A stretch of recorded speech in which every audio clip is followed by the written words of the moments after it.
This video is going to give you the tips and tricks you need in order to get the best start in the early game in Nightingale. These tips aren't going to give you massive spoilers, but they're going to make your quality of life a little bit easier when you start the game. My first tip actually involves the game's tutorial. In the tutorial, Puck will guide you through mini versions of the realm, and you'll be given quests to do. Quests such as building a campfire, learning some of the basic game mechanics. You start off in the forest realm, then move to the desert, and then finish in the swamp. Like most players, I eagerly rushed through the tutorial because I wanted to get started with the actual game. Because my advice to you is, if you actually do a little bit of exploring, you can find yourself some resources, and resources that can be really valuable for early game. In the tutorial swamp biome, I found this tower here, and it was really important to go around and search it, because in it I found loot crates with some cool items, including some later game items like this magic infusion and also some ingots. And another chest I found had an umbrella in it, and this is one of the most important pieces you can use as an accessory in this game. And a third chest even had a realm card in it. My next tip is a very simple but very helpful one. You'll get an E prompt to pick items up off the ground. When I first started playing, I was spamming the E key to pick up everything that I needed to, but all that you need to do to overcome this is actually just hold down the E key for a second, and then you will pick up all of the items in that area. I prefer to play the game in first person, but if you want to, you can play in third person. To quickly toggle between the two, you can hit F5. The next thing to consider is sleep. Sleep is actually important in this game. There are many survival games where you can just push through overnight, but this game actually has a fatigue or sleep meter. I know the UI will be changing a little bit in the final version, but you'll see here that in the orange ball you have your stamina, and next to it is a blue bar, which is your tiredness meter. And as you can see, I'm pretty full up here, so if I am attacking something, my stamina regenerates pretty quickly. And as you continue to play, you will see this meter go down, and now it is starting to turn red, meaning I'm getting a little bit more tired. And the sleep bar will start flashing. The way to overcome this is to actually build a rest point like a bed, and then you can either take a short rest during the day to replenish your sleep, or you can take a long rest at night that will carry you over through the night into the next morning. If you become extremely tired, your overall stamina starts to drop to much lower levels, and also recovering from stamina usage becomes a lot slower, so it's a lot harder to regenerate the stamina that you need in order for more combat or activities. The next tip is to watch out for weather effects, because this can greatly affect your performance in the game. In the early game, I experienced a few of these weather effects, the main ones being wet. The other effects are being very cold and also very hot. Typically, the main reason why you get wet in the game is that it is raining, but you can also get wet when you jump into water. Once the wetness meter has gone past the midpoint, you will start to see a status effect on your HUD. Here it looks like 2 waves. Once you reach this status effect, it will affect your ability to regenerate stamina in a negative way. Ways to combat this are to stand near a fire or seek shelter in one of the buildings around, or you can use your umbrella. You can see here we pull it out and our wetness is decreasing. So as I said, this is one of the handiest things you can have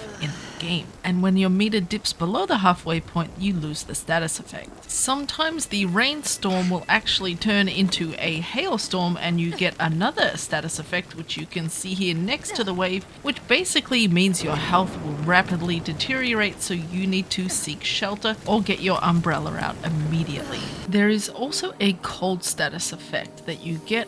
Usually at night, you get this little frost symbol on your HUD. And if you let your cold meter hit all the way to the top, you'll see I go from 86 health to 57 health. So the cold actually lowers your maximum health. So you really don't want to have this status effect. It is a pretty simple fix. If you just pull out your torch, you will see your cold meter go down.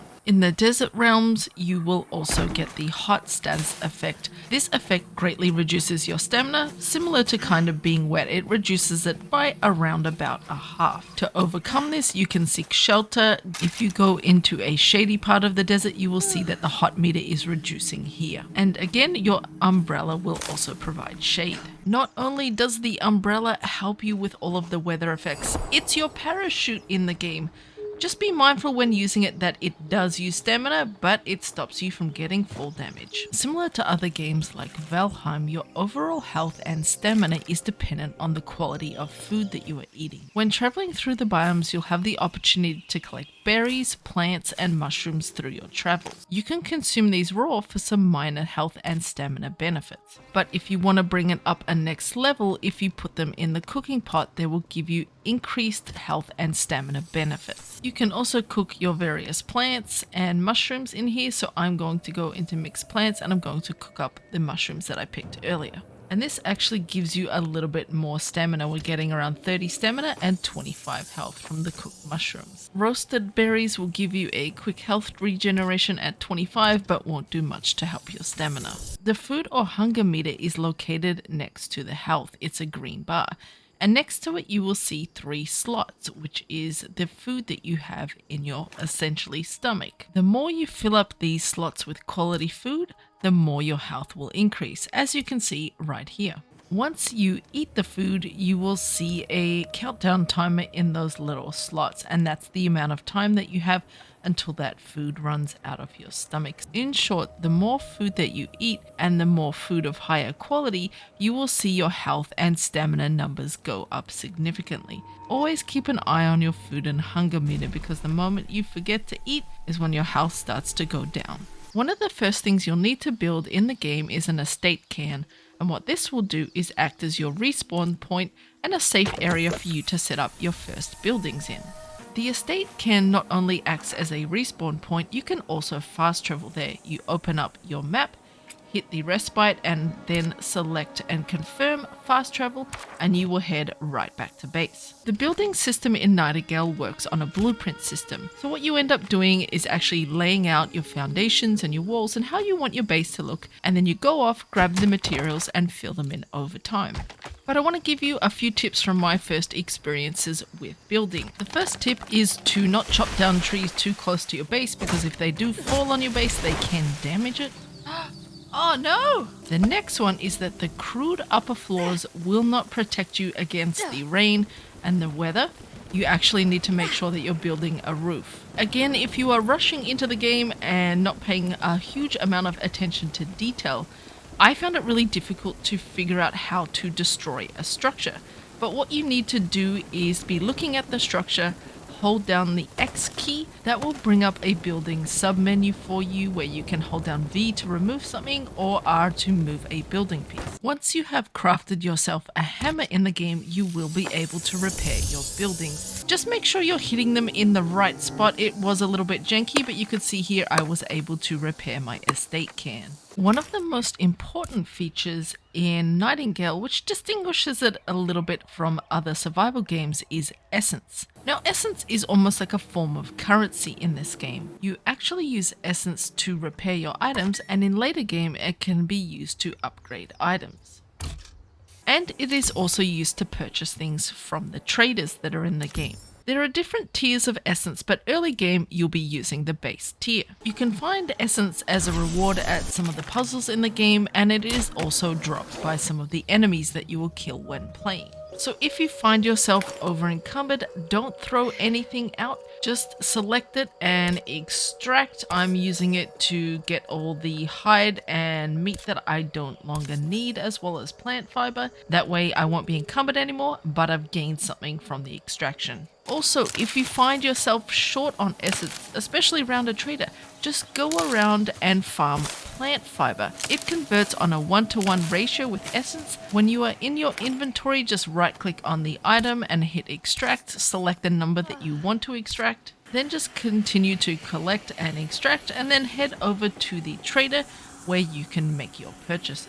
The other thing that Nightingale offers is NPCs, so you can do little favors for people around your realm. It's usually a pretty simple task like helping them build a structure, and once you have completed the task, you will get a prompt to recruit them to be your follower. I highly recommend doing this because you grow pretty attached to your NPC pretty quickly. They can be super helpful by chopping down trees or resources near your base, and always bring them along to a fight, because if you are playing alone and you die, they will often come and revive you. Also, you may need to revive them, but I found this super helpful as a solo player. If I was downed, there was sometimes time for my NPC to come and revive me.